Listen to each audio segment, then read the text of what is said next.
I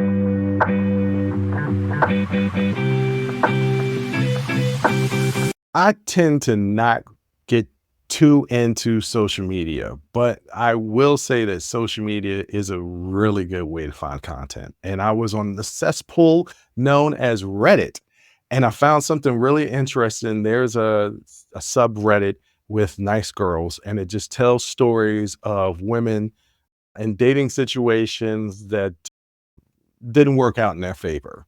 And there was this one post that came across my timeline, and I was like, huh, this is really interesting. And I wanted to get into a larger macro conversation about rejection. So let me just read the Reddit post and the interaction between the young woman, I'm assuming that she's young, and the young man, I'm assuming that he's young, and then have a larger conversation of what this really means. So the woman texts, "How did you sleep?" Question mark.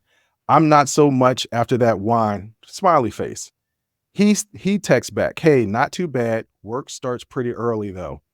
I enjoyed our time together last night and appreciate the engaging conversation. However, I feel like I'm looking for a different kind of chemistry for a long-term relationship, and the distance between us would be challenging. I wish you all the best and hope you have a great time." And it's blocked out, but I guess she was going somewhere for vacation. She responds back, "I'm also not interested in seeing you. I'm looking for someone a bit more mature and can initiate things. The distance is just an excuse. I think you hated paying for me. I'm shocked that you make 24K and we're double thinking paying for a casual dinner. Makes me wonder that. Ha ha." So like I said, I came across this on my Reddit and her response was really defensive. Um, I thought if you're going to get rejected, that's one of the better ways to reject somebody. The way she handled it, she took personal offense to it and lashed out. Now, this brings me to a larger question of rejection. And I was talking to somebody last week about trophies and sporting events. And she said, she's a little bit older than me. And she said, "You're part of that generation where everybody got trophies." And I was like, no, I forget. I'm 44 years old now. 44 years old. I was in that generation where you had to earn a trophy. You didn't get a participation trophy in my era. Now I know in eras after that, they did give participation trophies to everyone. And I get it. It's to build up self-esteem and things of that nature. But I think that that generation lost something that was very, very important in learning how to deal with rejection. You don't succeed all the time in life. You fail. Failing is what gives you character, because through that failing, you learn something and can grow and get better. It is important to fail. And sometimes my dad would purposely put me in situations to fail, to learn how to deal with failure and pick myself back up. Getting rejected by somebody that you like always sucks. I've been rejected before. That's a good question. Now I got to go through the Rolodex. Has there ever been a time that I really, really liked somebody and they rejected me? Well, I mean, women have broken up with me, so that's a form of rejection. Nobody likes rejection. And naturally, when you feel hurt, a lot of people, and the way they deal with hurt is to lash out with hurt. You know what that saying is, hurt people hurt people. Um, and yeah, it just sucks that he was honest, number one. He was really honest. There was nothing in that message that he said to her that would be insulting to her personally. He did not say, "Well, I don't like the fact that you don't crack no jokes," or "I don't like the fact that you're a blonde, I like brunettes," or "I don't like the fact that you're chubby, I like skinnier women," or I don't like the fact that you're skinny, I like chubbier women." There was nothing in there that was a personal attack against her, but she responded with a personal attack. And it leads me to a story that I had with a young lady one time. This was during the pandemic. We were all out here dating. You know, that was the only thing that we could do, was work from home and date. And so I was in the streets, not literally in the streets because we couldn't be, but I was in the streets as far as dating was concerned. And there was this young woman who lived like 5 to 10 minutes away from me. And we had hung out a couple of times and we had planned to meet up. It was during the weekday work week. It was work day, but we was working from home. So even if your work day started at 9, All you had to do was get out of bed at 8:30, roll into your office area and get to work. Like, life became a lot simpler, a lot better than having to get up at 9 o'clock in the morning, get dressed, showered and dressed and shaved, or get your hair done, and then get in the car or the metro or whatever to get to work. The process was eliminated. So getting together during the weekday wasn't really that big of a deal. So we had made plans after we got off of work that she was going to come over and we were going to chill out and, have a little bit of dinner, have some drinks, and just vibe. We had done it a couple of times already.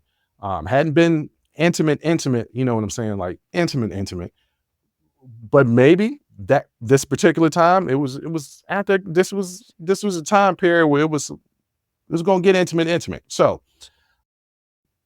I asked her, like, how's she coming over? Does she want me to send her an Uber?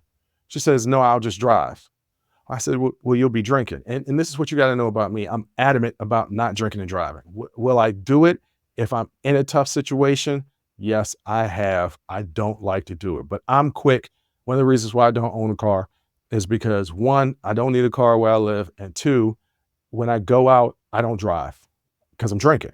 So I always take an Uber. So I said, hey, I'll send you an Uber instead of you driving over. That way you don't have to drink and drive.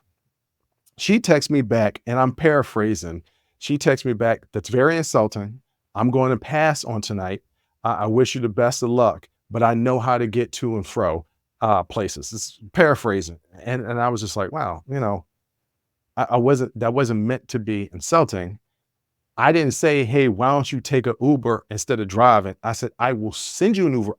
I was going to pay for it. I was going to send you an Uber to come and hang out with me.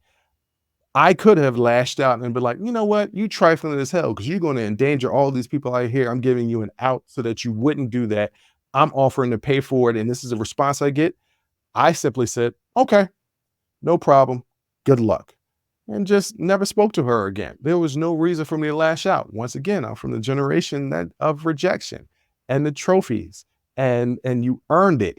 And sometimes you didn't succeed, and sometimes you failed. And in that particular situation, this dating situation, well, I guess we both failed because I sure would have liked to have been intimate that night, but it didn't happen. Okay, it didn't happen, and I'm okay. And it saved me further aggravation because. And I may have been wrong. I don't know. Most women that I've told this story to said that I was not wrong. They've actually I saved the text message, screenshot it. I still don't have the thread, but I saved the text message. And I showed them the dialogue going back and forth, and they were like, no, it seems like she was seems she was definitely in the wrong here, not you. But you know what? They're also my friends, so they're obviously biased. So maybe I was wrong. I don't know. But this is what I do know. I will always choose to do the right thing first. And if that bothers somebody or somebody feels that I've slighted them in any way, I can always stand on the principle of I did the right thing and I meant no disrespect. I handled that rejection quite well, if I do say so myself. And this young lady on this Reddit post did not. This is a message to all people out there. You are going to get rejected. You are going to fail. That's not the measure of you of a person if you fail to succeed. The measure of you of a person is when you fail, how do you respond? If you respond by lashing out, blaming others, not taking responsibility, not looking within yourself to see how you better yourself, it's your fault. It's your fault. And that's not the right way to handle it.